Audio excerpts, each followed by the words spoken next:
Hey, it's Lockie here again, and I have a review of my 2020 Capita Outsiders. I'll go through how it turns, flexes, its pop, speed, stability, and how it rides in the park. I bought the Outsiders this season as my park board, as I wanted to keep my longer Capita Mercury sharp as an all-mountain and powder board. I'm riding the 154cm Outsiders with medium Solomon district bindings, set up to my regular angles of positive 12 degrees on the front foot and negative 9 on the back. The Outsiders is one of Capita's more simple and traditional park boards.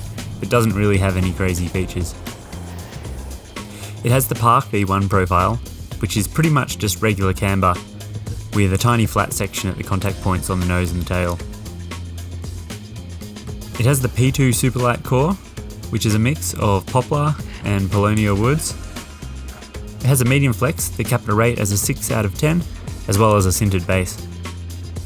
All new boards have nice sharp edges when they're brand new, but the Outsiders was super sharp.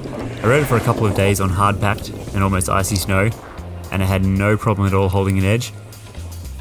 Although it was nice to ride a sharp board, there was no chance that I would ride that in the park or on any rails, so I detuned the edges quite a lot between the feet. Although it lost a bit of the edge hold, I didn't have to worry about it catching on any rails, and it all feels very smooth now. If I was only going to ride it on jumps, then I would have left it sharp. I normally ride boards around 155cm, but I really like riding the Capita Simulator, which was only 152cm, so I went a touch smaller with the Outsiders at 154. I thought about getting the 152, but I didn't want it to be too small and unstable when I rode on bigger jumps. It has a nice solid medium flex that you can move around without too much effort, but it's still nice and stable at high speeds, or if you land in the back seat and have to rely on the tail to hold everything together. Buttering isn't difficult, but pressing on boxes and rails takes a little bit of effort. It seems to want to fight a bit more, though it's hard for me to get a nice press anyway. It has a simple radial side cut, so the turns are easy, predictable, and feel strong throughout the whole turn. Small quick turns and long fast turns both feel good, they don't take much effort. You can get plenty of pop from the Outsiders, but I expected that when I bought it without ever riding it. Medium flex with regular camber is a good combination, and it makes it pretty easy to get big ollies without having to try too much.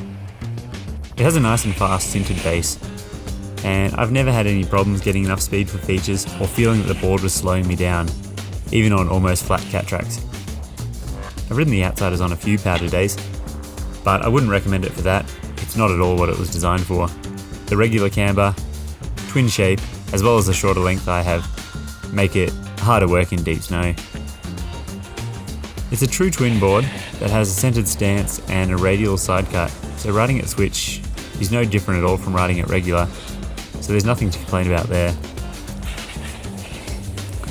Overall, the Capita Outsiders is a very solid park board that I like a lot because it has a design that is simple and works well. Regular camber, a good medium flex that breaks in nicely, and a quick base. Even though it's pretty good as a park board, it still rides everywhere else on the mountain well. If you're looking at buying any new snowboard gear, have a search for it on snowboardrobot.com/search. It goes through a whole bunch of US stores, and if any of them have it on sale, it'll show up there.